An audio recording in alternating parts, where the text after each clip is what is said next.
Shakur Stevenson has just added another impressive win to his record. What is up, Yarka Nation? Welcome back to another video. Today we're going to be talking about Shakur Stevenson in relation to the lightweight division and what I think is going on. As you guys might know, 2 weeks ago Shakur beat a very good undefeated fighter named William Zepeda. This was a fight that was kind of named 50-50. A lot of people thought that he was the kryptonite to Shakur. Zepeda is a volume puncher. He's an aggressive fighter that comes forward the whole fight, and people thought this was going to be the guy to break down Shakur's defense. He's the guy who's going to catch Shakur because they call Shakur a runner. Now let's just say a lot of those stereotypes were broken. Shakur stood there in the middle for that whole fight and outfought Zepeda. So I was actually watching this live for the first couple of rounds, and I actually thought Shakur was losing. And I'm someone that likes Shakur, you know, I think he's one of my favorite fighters, but I thought he was losing the first couple of rounds. I saw him get hurt. I was like, damn, this isn't good. Because usually he does start off slow, but this time it was like he's actually getting beat right now. It looks like he's not getting his rhythm down. It looks like Zepeda is actually like breaking him down. But slowly as the fight went on, Shakur just showed his real skill. He just caught the punches, kept on catching and shooting, catching Zepeda with the effective punches, just waiting, using his defense to the full extent. He really showed his bag. Like, he really showed his true bag work that he has. He started making Zepeda look silly, to be honest. Now, don't get me wrong, it was a very close fight, the whole fight. But towards the end of the fight, you could see Shakur was out fighting Zepeda. He wasn't just out pointing him. He was out punching him with the more effective shots. And that's William Zepeda. He's a very tough fighter. He beat Tevin Farmer. He was 33-0. Like, he had some very good wins. Just for extra context, 33 wins and 27 by knockout. So this guy was a knockout artist. Like, he knows what he's doing. He's a tough guy. But Shakur's just like that. And I've been saying that. I ain't no meat rider or nothing, bro, but I've been saying he's a good fighter. A lot of people I know say he's trash or he's not a good boxer. How can you say that for someone who's won silver at the Olympics? Like, you gotta give him respect for that. And then they say, nah, but he's a good amateur fighter. He's not a good pro fighter. Well, he just beat William Zepeda, and it was an exciting fight. It wasn't no boring fight. But people just like to hate. One of the biggest reasons they like to hate on him is because he's a rival to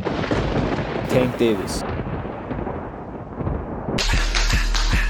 But we'll get to that in a second. A lot of people criticize Shakur for having low output or running around the ring, which he only really did one fight. He ran around the ring and he even admitted that. But his last couple of fights have been exciting. He has stood there in the middle and he has been throwing bombs. But despite him winning this fight, there's still some people criticizing him, and I feel like he won't really get the credit that he deserves until after he beats Tank. Now let's move on to the rest of the lightweight division. Who do we got? So we got Devin Haney moved up. He's out of the picture. Ryan Garcia moved up. He's out of the picture. You had Kambosos also moved up. Lomachenko retired. Teofimo also moved up. So there's not really many people at lightweight. All there is him, Tank, and Lamont Roach, who I'd say like are the real big contenders. Those are the big three right now for me. Keyshawn Davis is also coming up, but I don't think they want to fight each other. They're like very close friends. Anyways, Shakur vs Tank. That's like the fight that everyone feels is long overdue. People think the interest might go down because of Tank's last performance where he got a draw, but I don't really think it did. I've been saying for the longest time ever, this was before Devin and Ryan moved up, I thought that Tank could beat Devin Haney and that Devin Haney could beat Shakur, but that Shakur could beat Tank. I thought it was like rock, paper, scissors. But now that Devin Haney's out of the picture, we just focus on Tank and Shakur. I think that Shakur can beat Tank, and I don't say that because of Tank's last performance. I'm a very big Tank fan too. They're two of my favorite fighters. Like, I'm not like a Tank hater. I actually like Tank, but I just think the more that time goes on, the more that Shakur has a better chance of beating Tank. I still think like right now if they fought, it could be a very close fight. I think Tank might edge it, but Tank's inactivity and just like he's also a bit older, you know. Shakur's not even at his peak yet. Also the styles, like people keep saying that Tank's gonna catch Shakur. How is he gonna catch Shakur though? You guys are forgetting that Shakur is like the best defensive fighter right now. Tank usually catches his opponents when they're coming in or when they're being aggressive, when they overcommit. You saw that with Ryan Garcia, you saw that with Roland Romero, a lot of the other opponents. Shakur is a very good boxer. He's not really gonna get in a firefight with Tank. But that being said, I still know that Tank is a very good boxer. A lot of people might say the same things that I'm saying, but they might say that because they thought Tank had a bad performance. I don't think that at all. I thought his last fight was more of a Lamont win than a Tank loss. I know it was called a draw. Loki, as a Tank fan, I think he kind of lost it, but I think a draw was kind of fair. Like, it was a very close fight, but I don't think that you can say that Tank is a bad fighter because of that fight. So just for clarification, I'm not one of those guys that just hop on a hype train right when it starts, but I do think Shakur beats him. I think Shakur can outpoint Tank for the whole fight. Tank kind of throws away early rounds and he starts to turn up later on, but Shakur also kind of has that, except that he's a bit more defensive. He doesn't really go for the one punch knockouts, but he does try to go for volume. Like we saw with William Zepeda, he was turning it up, throwing more punches and combinations and then moving, making him look silly. With Tank, it's going to be definitely more of a chess match, but I really don't see Tank catching him in those 12 rounds. You have 36 minutes to box. I really don't see Tank catching him with that one shot that really put Shakur out. Like, now people are saying, oh well, William Zepeda caught Shakur in the second round, and I did see that. He did rock Shakur, but you guys are forgetting these guys are world-class fighters. Shakur can recover after that, and also Zepeda is a very different fighter than Tank. Like, Zepeda's whole game plan was throw as many punches as you can, and the ones that hit, just pray that they're effective. Tank is not like that. that. Tank is going to be very, very calculated. And that also is going to mean that Shakur is going to be a lot more calculated too. He's going to be a lot more defensive. When it comes to Zepeda, he was good at disguising his punches, disguising which one's the power. And he did rock Shakur with a jab, but Shakur was also off balance. What I'm trying to say is you can't really say because this guy did it, Tank can definitely do it. I'm not saying that Tank can do it, but I just don't see it happening, you know? Shakur's senses are definitely going to be way higher for Tank, and Tank's fight style is way different than Zepeda. He's not going to be throwing like Zepeda and coming in widely like that. Tank's not that type of fighter. He's a different type of fighter. I've been saying that Shakur's definitely a top 3 lightweight for so long now, and people kind of like, no, what are you saying? Like, he's not even that good. But now people are putting him on the pound for pound list, and I've been saying that from before. Skill in boxing is everything. Skill is number 1. Shakur's also a good fighter. He's a tough fighter, and he also does have power, as much as people hate to say it. He did finish the opponent before this one, Josh Pat, but skill and IQ are just what make them the top of the game. That's why you see Usyk is number 1 right now. That's why you also see Tank was at the top of the game. It's the IQ, it's the skill, it's the smarts, and Shakur has all those. And Shakur's one of those guys that kind of remind you of Floyd Mayweather with the skill. And obviously you're gonna have all those haters that are gonna come up slowly as he keeps on winning with these random ass criticisms, but if you really like boxing, you'll appreciate what's going on. You'll appreciate the skill and the technicality. And Shakur has been that type of fighter for a long time. Obviously he's getting better, but he's been that fighter for a long time. He's been avoided for so long because he's a high risk, low reward. I mean, if you beat Shakur, especially before, he wasn't really that big of a name. He still isn't as big of a name as Tank Davis or Ryan Garcia or Devin Haney, but he was a very big risk because he can make you look silly. For those 12 rounds, he can make you look silly. He can make you exhaust yourself. He might not knock you out, but he's still gonna take your O away from you. So that's kind of why he's been avoided for so long. But now that he's at the top, there's really no more avoiding. Like, I feel like Tank or one of these big dogs has to take his fight. I think Lamont Roach is really down for that fight. I think we need to see Tank for Shakur ASAP. I'd like for Tank to beat Lamont and then fight Shakur, but I'd prefer if they just got over right away. Like, Tank versus Shakur happen right now this year or early 2026. And the person to make that happen, Turki Al-Sheikh. That guy has all the money in the world. He's pretty much the most powerful man in boxing. He can make it happen, so I hope that he does. I'm not sure what's gonna happen. I guess we'll find out. Where do you rank Shakur in your lightweight rankings? Do you think he beats Tank? Let me know in the comments down below. Leave a like if you like the video, subscribe for more, and I'll see you guys in the next one. Peace.